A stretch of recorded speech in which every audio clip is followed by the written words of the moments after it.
Siap đâm một thế, siap đâm một thế, siap đâm này,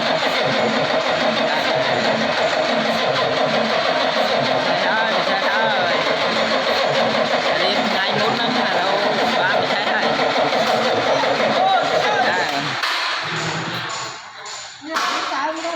ba mươi xe này,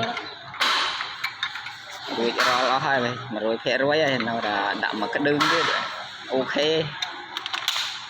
Rồi mấy cái bưng sere serong rồi hết trơn luôn. Rồi xuống đi.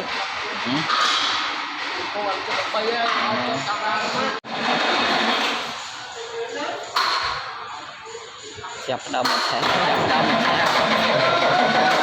siap đâm này.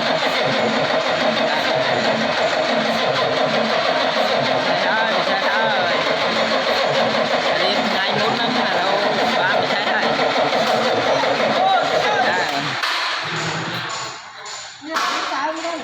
Ba mươi xe này.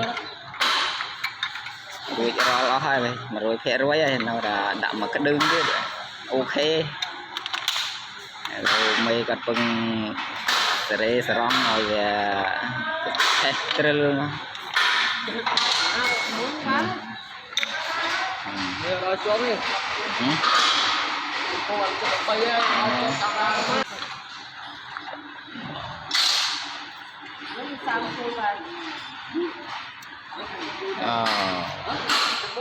Rất big, chập đâm rất big.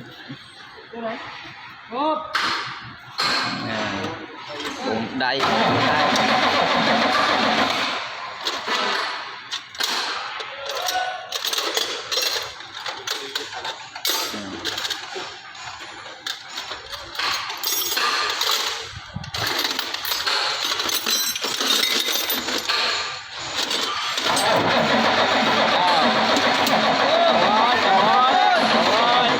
vâng.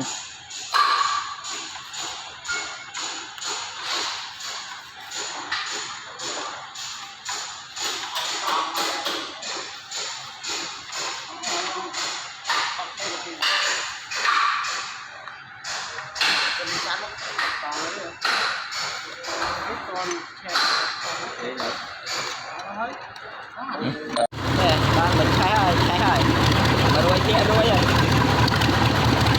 đâu mình cây bên châu nữa, đâu thì rốt đắt, rất rốt, may.